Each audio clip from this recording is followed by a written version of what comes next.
Welcome, everybody, to the Retail Corner podcast. Today, we're going to be talking with Chris Gerbig. He's the co founder and president of Pink Lily. And he was previously senior analyst at Donald General Corporation and also an analyst at Fruit of the Loom. How are you doing today, Chris? I'm doing well. Thanks for having me. Awesome, awesome. Well, before we start talking about Pink Lily, what you guys do and everything, I want to understand how did you go from an analyst to running a full retail e-commerce shop and growing that? Yeah. It's a question we hear quite a bit. My wife and I both had, regular corporate jobs, and we had a significant amount of debt coming out of college, student loans. We were starting a family. We just purchased a house, and we were trying to do things on the side that made a little extra money. So we were selling random things out of our house on eBay and Etsy, and just trying to figure out a way to make a few extra dollars. We ended up finding some suppliers that made different clothing and accessories, and started out with a Facebook group. It grew pretty rapidly. And about 6 months into that, in 2014, we both decided to quit our full-time jobs and jump into e-commerce full-time. Wow. And that's what we did. We started Pink Lily, and we grew it from a side hustle on our dining room table into what we have now, which is a 9-figure e-commerce business with 250 employees, and we ship out thousands of orders a day throughout the world.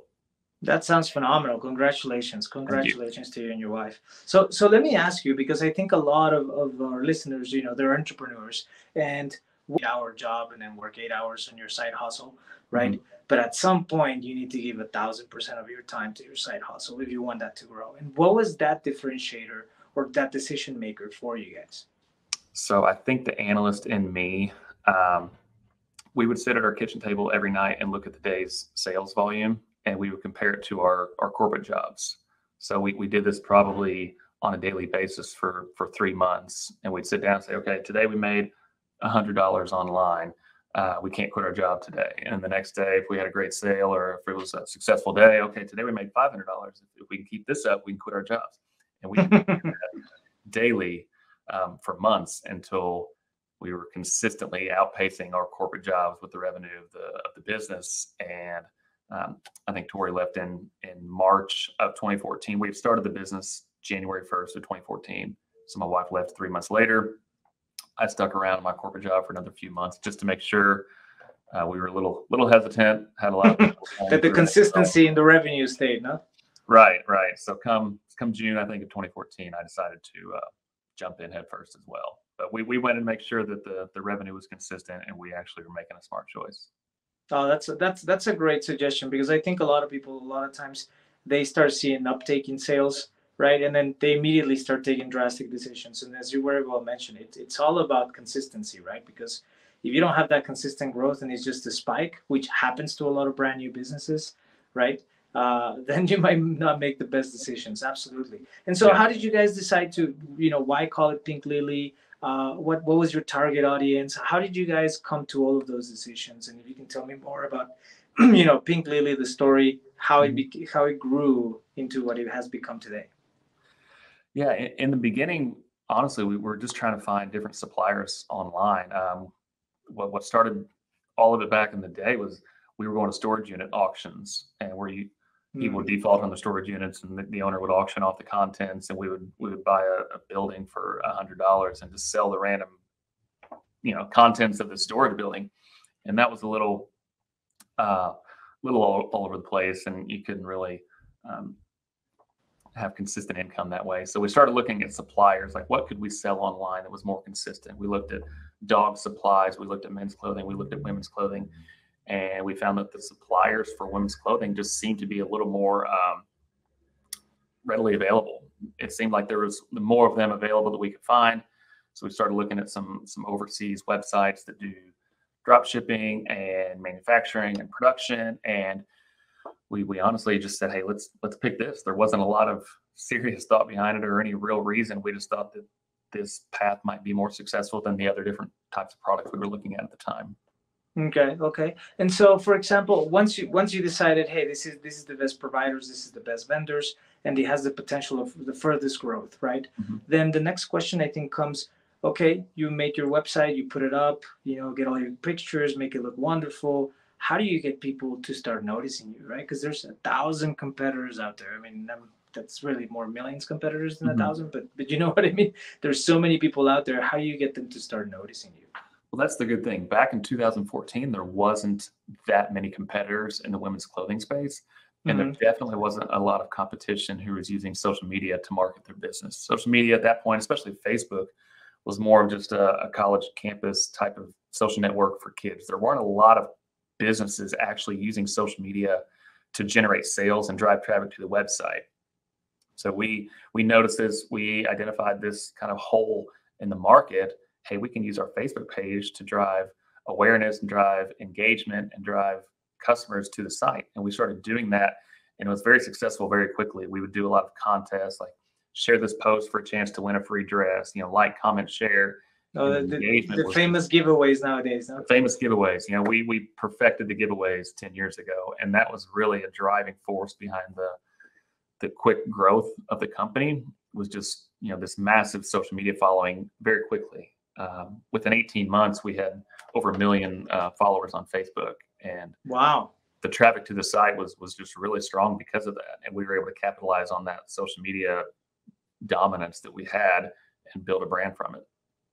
And so, would you say that it was just the social media, or were there other elements that contributed? I believe you guys made like 4 million in sales within the first year of launching, right? Which is amazing. That's wonderful, right? What other factors do you think contributed outside of you guys kind of pioneering what social media has become to be?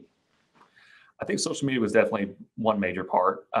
If I can think of a couple other pieces, I would say my background was in corporate finance and global supply chain. I later went back and got an MBA. So I was able to really understand the operations, the supply chain, the finance, the overall business operation. My wife's background is in sales and marketing and social media. So we were able to Mm. divide and conquer the entire business from day one. I had my half that I still manage today, and she has her half that she still manages today. And that worked out really well. Uh, Number two, if I can go back to the kitchen table analysis, we took a lot of calculated risks. We really made sure that we understand what we were doing before we decided to do anything. We would sit down, talk about it, analyze, look at the numbers, crunch the numbers, and we made sure that anything that we decided to pursue or any type of campaign or investment, we had to make sure it made sense to us monetarily. And we did everything as smart as we could back in the day. And I think the social media, the calculated risks, and our own unique skill sets, I would say those are the three things that really helped us propel in the beginning. Nice, nice. And I think it's pivotal, right, for people to recognize their strengths or their value adds, right, and then focus on those. Because I feel a lot of times, from an ownership perspective, you want to have control and domain over everything, and then you're kind of like hindering yourself and your company's growth, right, by not delegating accordingly. Yeah, yeah. If I was in charge of social media, we would have failed a long time ago. If my wife was in charge of financial statements and recruiting, we would have failed as well. So we understand our strengths and we stick with it and we stay in our lane, basically. Absolutely. And so I'm sure as an e-commerce, right, supply chain and everything, you're constantly looking at technology, right, in order to help you process orders, in order to help you expedite, reduce your payroll, reduce errors, right, human errors. With that and with your experiences growing Pink lately, how do you see technology really influencing the retail industry from your perspective? I think the e-commerce space in general is an advancement in the retail industry. Just to be able to go online and find exactly what I want and look at different options and sizes and have it shipped directly to my door.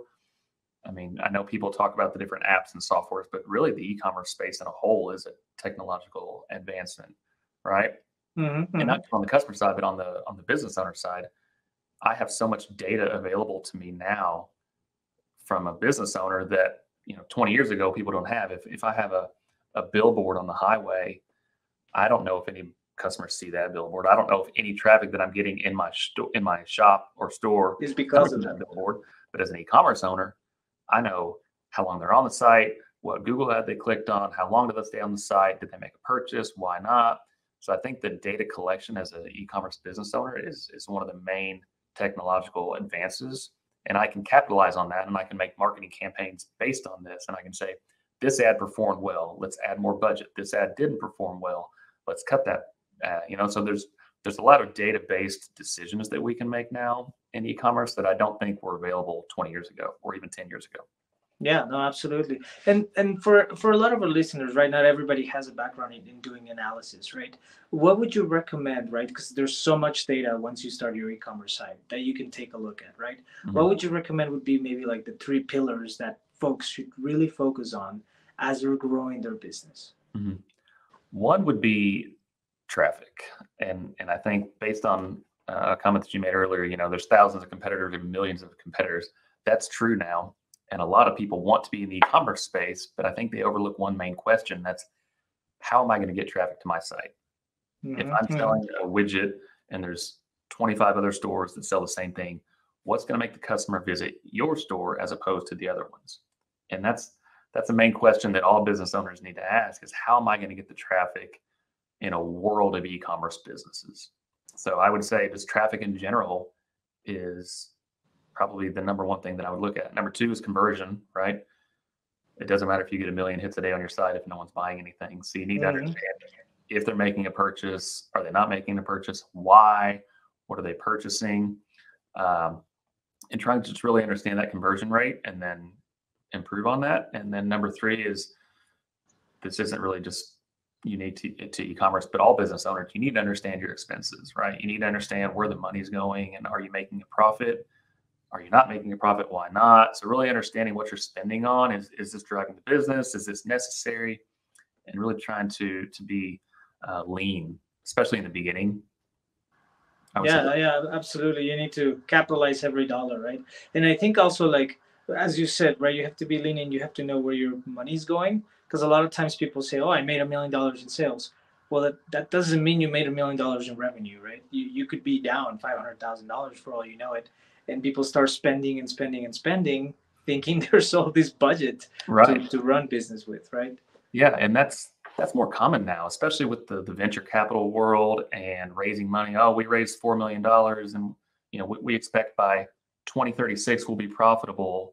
And they're raising money to spend money, but no one's looking at the profitability.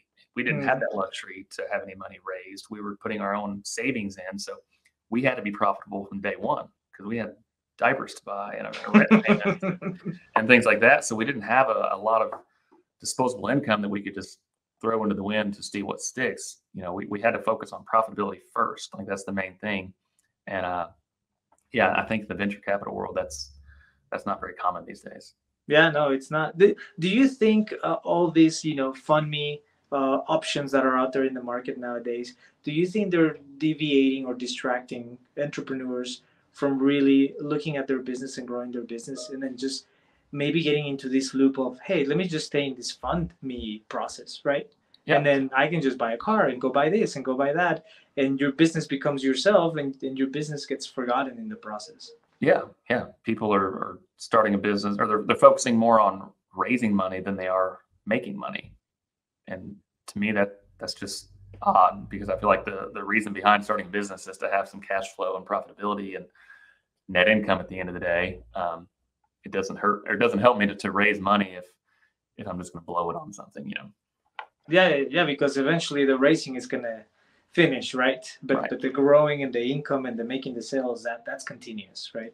And that's the whole process. And so when we talk about building that presence, building that brand, I know a lot of times people use influencers, they use ambassadors, right? How would you recommend this? Because I know that it was like a very big trend, and I feel like it's dying out. And maybe I'm wrong, right?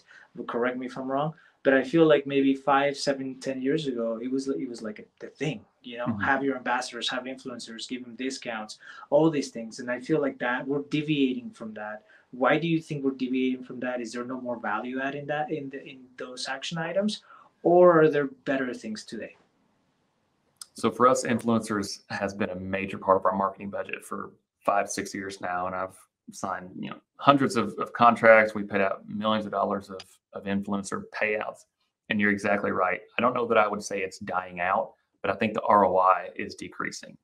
So in the beginning, say 2018, 19, 20, if you saw an influencer post something on social media, the world would flock to that website and buy whatever it is. And these influencers had such an influence on the consumer and what they purchased I think the flooding of the influencer world, where everybody wants to be an influencer now, the ROI on those campaigns is just dying off. So businesses around the world and us, uh, we have to take a look at that marketing spend a little more closely and really try to understand, are we making a return from this? So we have a team who's just analyzing influencer codes, the cost that we pay the influencer, the commissions we're paying them, and then the revenue that's bringing in.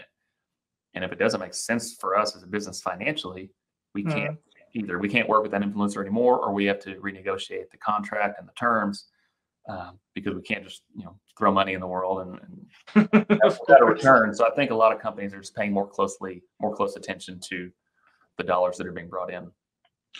Do you think it has become a result of, like you said, everybody wanting to be an influencer? So now people have a lot, right, of followers or whatnot, but the engagement is not there really all the time?